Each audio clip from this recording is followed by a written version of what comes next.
r/Nosleep. Posted by u/thedreadfiles. I'm trapped in an elevator and that thing is still out there. How hard could it be? It's just simple guard duty. I never thought in my wildest dreams that this is how it would end. No one is answering my calls on the radio and I'm out of options. I always imagined myself going out in a blaze of glory, maybe sacrificing myself to save a small child or something. If you told me I'd be facing my death cowering inside an old elevator, well, I wouldn't have taken this job in the first place. How could I have known? Were there signs pointing to this being a life-threatening task? How was I supposed to know what exactly I'd be dealing with here, or the true intentions of my new employer? I can hear it. It's pacing back and forth and it occasionally slams its massive hand against the steel doors. Luckily for me, they're staying shut. It's been difficult to find work lately, even with my amount of experience. This is why when I found the ad while scrolling through Indeed, I immediately jumped on it. Looking for an overnight security guard for our abandoned office building. No experience necessary, cash paid nightly. All you have to do is patrol an abandoned office building, maybe deal with some kids trying to break in for a private party or the occasional bum looking for a place to crash. Sounds great, right? I thought the same thing. Now I'm sitting in the corner of this elevator, starving, dying of thirst, terrified, writing this note and praying for a miracle. I would give anything to rewind to just a few hours ago. The man I met with seemed nice enough. He said his name was James. We met at the front entrance of the building. He handed me the keys and my pay for the night. "Alright man, all we need you to do for us is patrol all the floors, check the main entrances every hour to ensure they're still locked, and radio me if there's any sign of trouble," James said in a calm and laid-back tone. "Not a problem, sir. Is there anything specific I should be looking out for?" I responded. "Nothing specific, no. We had a break-in a few months ago, just some kids, nothing major. We're moving our offices across town and just want to make sure the building is secure during the moving process." James spoke with a certain nonchalant attitude as if he had this conversation millions of times before. Little did I know he very well may have. I set off to begin my rounds. The building is nothing special. It has 10 floors all connected with an old elevator. My task was simple enough. I went floor by floor checking all of the rooms to make sure no one was hiding behind the plastic-covered furniture.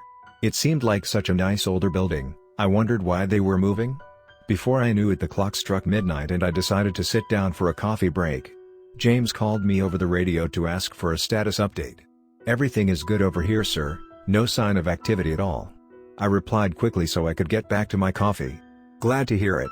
Now you're certain the main doors are locked tight?" James asked. "Yes, sir. I checked them about half an hour ago," I replied. "That's great. Would you mind checking them for me again? Just to be safe? The main doors must be locked for the rest of the night," he asked with what I now realize was a slightly concerned tone. "No problem, sir. I'll check them right now," I replied as I hustled to the front doors. "The doors are locked up tight, sir," I spoke with a sense of pride. I wanted to make sure I was doing a good job. "Great. Thanks, man. Enjoy the rest of your coffee," he responded following a sound of slight static. I went back to my makeshift break area when it hit me. How did he know I was drinking a coffee? I began to feel a sense of being watched. Maybe they had cameras installed and he was checking in to see if I was doing my job? Boy, was I ever wrong. With a sense of panic, I chugged the rest of my coffee and jumped in the elevator to start my rounds again. All the while wondering why at exactly midnight he was so concerned about the doors being locked. I stepped off the elevator on the top floor when I heard it, a sound, unlike anything I ever heard in my life. It was like something out of my worst nightmare, the kind of cry a demon might make. It sent chills down my spine and I froze. Against my better judgment, I searched the whole floor but found nothing. What the hell did I just hear and where did it come from? I entered the elevator and paused for a moment before pressing the button to the next floor. As the doors were shutting, I heard it again, that horrible demon-like cry.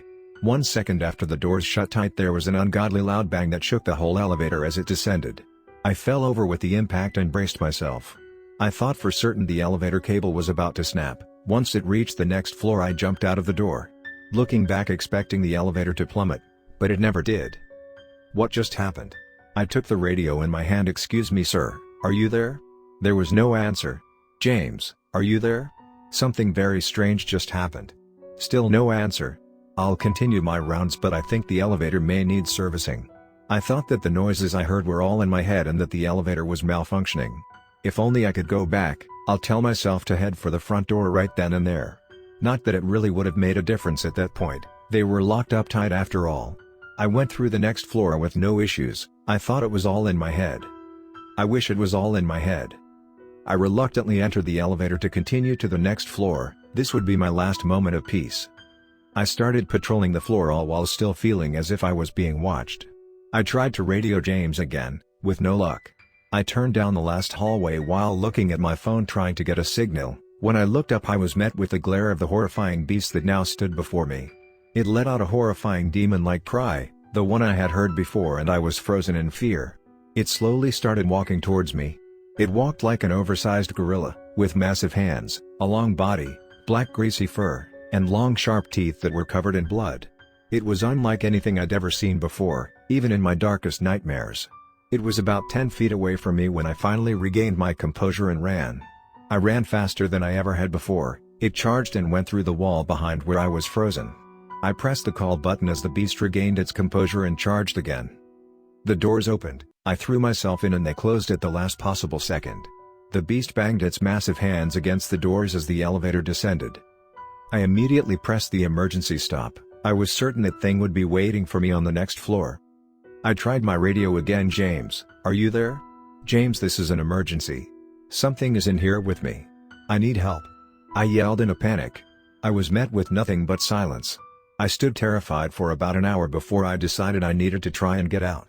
I had no way of defending myself. My only hope was getting to the front door. I had to try. I pushed the button as the elevator slowly descended. I felt a slam against the door every other floor until the bottom. The beast was following me and I'm not sure how. The doors opened and I saw the exit. I just need to reach it. I just need to unlock the door and I can run. I can escape this ungodly creature. I can do this. I ran over to the door as I heard the beast let out a cry. I turned my head to see it preparing to charge. How the hell did it get down here? There's no other way down except for the elevator? The beast charged as I fidgeted with my keys. It was coming. I need to hurry. I found the key. As I unlocked the doors, I made a horrifying discovery. They were padlocked on the outside. I stood for only a second, horrified, dumbfounded and betrayed. What is going on? Why is the door locked from the outside too? What the hell is going on? I leapt out of the way of the beast, as it smashed into the doors. I thought for sure it would break through them, but it made little more than a dent. I ran back and jumped in the elevator as I heard the sound of static from my radio. The doors shut as the beast glared at me, letting out an even louder cry. I grabbed my radio. James, for the love of God, please answer me. What the hell is going on? I received no reply. Now here I am, sitting in this elevator. I have no idea how long it's been. Every attempt I make to leave, I'm greeted by the glare of the beast. It's waiting, stalking, and preparing. I think it knows I'm eventually going to give up. I think it's aware I know my fate is sealed. I just don't think I want to accept it. But why prolong the inevitable? I think I'm ready to. Wait, my radio just went off. Hello? Is anyone there? Please, I need help. I need help now. The voice on the other end is distinctively James. I'm surprised to see you've lasted this long. Most people don't last more than a few hours. He said with a joking tone. James, what the hell is going on here? Why is there a padlock on the only exit? Why haven't you responded to me, and what the fuck is that thing? I yelled as I fell to the floor. You should be grateful. He spat in a condescending tone. Before, your life had no real meaning, you had no future. Constantly going from job to job. Now, you are responsible for saving countless lives. A sacrifice such as yours is to be commended with the highest honor. You're a hero. He spoke with such vindication. You tricked me and have left me for dead. There is no honor in this, James. I responded in protest. Come now, you simply must understand. Until we can learn to control the beast, we must give up the lives of a few, to save the lives of the many. The beast only tries to escape when it is hungry, we must keep it fed. He replied. James, you're saying this has happened to people other than myself? I gasped. Of course, the beast has been in our care for many years. Hundreds of people have given their lives to the cause. There is no alternative until we can control the beast. This is the only way. Do what is right, forego your selfishness and your fears. Give your life to the beast so that others may continue living. Become a hero, give your blood for the world. I'll be watching and will be with you until the end. Goodbye, hero, and thank you for your sacrifice. The line goes dead as James finishes his speech. I guess that answers that. I have no way of escaping. I have no way out. I guess I'll die of starvation soon enough. Or maybe I go out in my blaze of glory. I willingly sacrifice myself to keep the beast satiated, so it does not escape and wreak havoc on the world. I don't have to make it easy for it, I'll make it chase me and fight. I'm not going to die cowering in an elevator, I'm going to die with dignity. I'm putting this note in the emergency phone panel, I hope someday it will be found. The world must know what goes on here, something must be done. I leave you with this, always use caution if something seems too good to be true. There's a chance there may be something sinister lying in wait for you. I'm opening the doors now, how hard could it be? It's just my life in the place of many,